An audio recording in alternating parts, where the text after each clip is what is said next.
Yo, it's Hip Hop DJ Eternal 88, and we got some breaking news. Tory Lanez legal team holds an emergency press conference stating that Bradley James didn't speak until now about the Megan Thee Stallion, Kelsey Harris, and Tory Lanez shooting.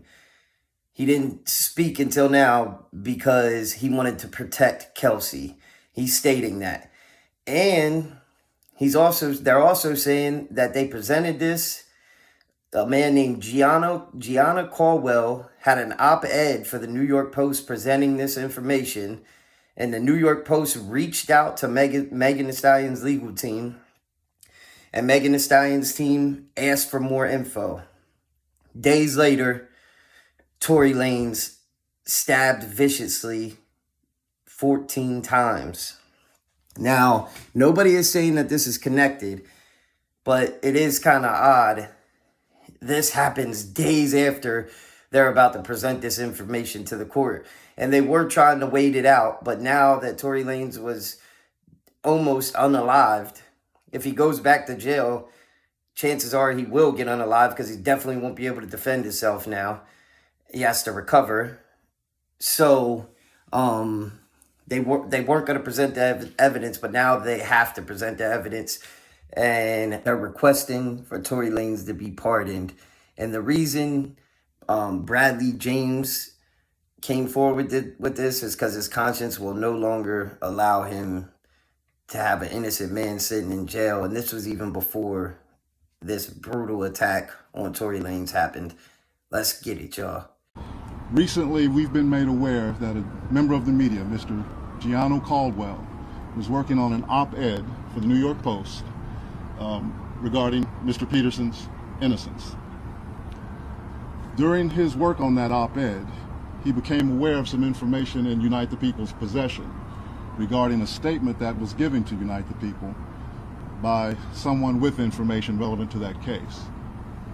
The New York Post recently reached out to the prior district attorney, George Gascon, Megan Pete and her representatives, and Kelsey Harris and her representatives. The only party that responded last week was Megan Pete's representatives with a request for more information. A few days later, Mr. Peterson's brutally attacked in his jail cell. Unite the People represents Daystar Peterson in his appellate process. We filed an appellate brief and a writ of habeas corpus on his behalf. The district attorney's office has already responded. The case is fully briefed. We're just waiting for the appellate court's decision. We were willing to wait for the appellate process to play out, but given that brutal, unprovoked attack, we felt it necessary to come here today to provide you with this information. It is our intention to make a request to the governor to either pardon or commute the sentence of Mr. Peterson, so that when he recovers from this attack, he's not returned to a jail cell, but that he's allowed to go home and recover. Not long ago, Unite the People was approached by a gentleman named Bradley James. Mr. James informed us he was working as the bodyguard and driver for Ms. Kelsey Harris during Mr. Peterson's trial. As such, he was in close proximity and he had privy to conversations she was having with her husband and others. Mr. James informed us he was not under a non-disclosure agreement or a confidentiality agreement and was free to speak with Unite the People, and that he was doing it because his conscience would not let him not speak and leave a man in prison for something he did not do. Mr. James informed Unite the People that he was witness to the conversation Ms. Harris had, where she stated she had the gun, she fired it 3 times, Mr. Peterson grabbed her arm and knocked it down, and the gun fired 2 more times. In essence, Mr. Peterson never shot anybody, never even touched that gun, never fired the gun. This statement aligns with the statement of the only non-party witness to the case, Mr. Sean Kelly, who at trial testified he saw 2 women fighting, 2 men break up the fight, 1 man grabbed the other one's arm, Gunshots came from the passenger side.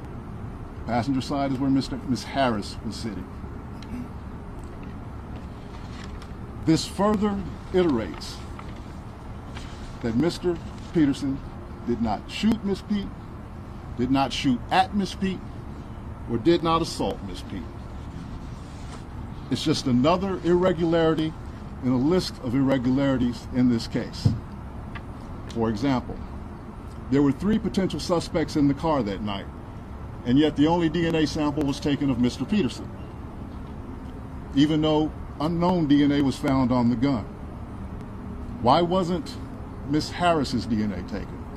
Or was it taken and the information simply never given to the defense? Why wasn't the driver of the car, Mr. Jaquan Smith's DNA taken? Or was it taken and again, simply not given to the defense? We don't know. It should have been taken. It is Unite the People's understanding, regular LAPD practice at a crime scene like that, anybody who's there, the DNA is taken. Another irregularity. Why, at Miss Harris's police interview, was a non-lawyer, non-family member record company executive allowed to participate? Highly irregular situation. Normally, we see cases, strangers are not allowed in these things, but it was in this case. All of these things point to the highly irregular nature of his trial and his conviction. It is our contention that he was wrongly convicted. And while we at first were willing to let the process play out, it is our contention now that if he is not pardoned or released promptly, he may never come out. And that would be the ultimate injustice, is that he gets killed in prison for something he did not do. So there you have it, y'all. Tory Lanez is most likely an innocent man in jail for something he didn't do for 10 years and almost unalived by this man.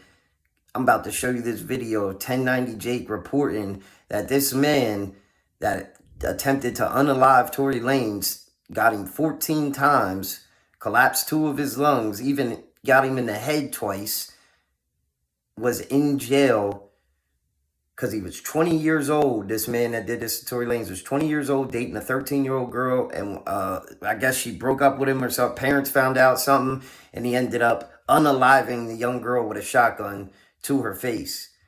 Like, this is out of control, man. Check this out, y'all. Let's get it. All right, I got a crazy update for y'all. This is the man that's been identified as attacking Tory Lanez. This is 42-year-old Santino Casio, who's serving a life sentence because back when he was 20, he ended his 13-year-old girlfriend's life with a shotgun. Now, he'd also be convicted on attempting to end 2 other people's lives with a knife.